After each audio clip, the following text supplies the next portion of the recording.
po nalulungkot ako na ilang taon pa lang ako naglilingkod sa Panginoon.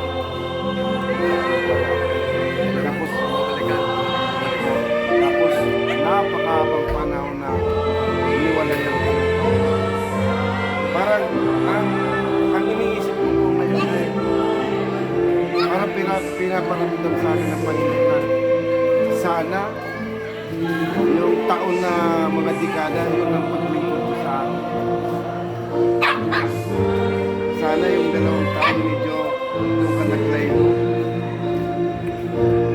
Parang nalulungkot pa ako. Kaya ngayon, opo, kaya sabi ko, Lord, pinaparamdam mo sa akin yan. Ano po ang gawin na para ibalik ko po sa inyo pagmamahal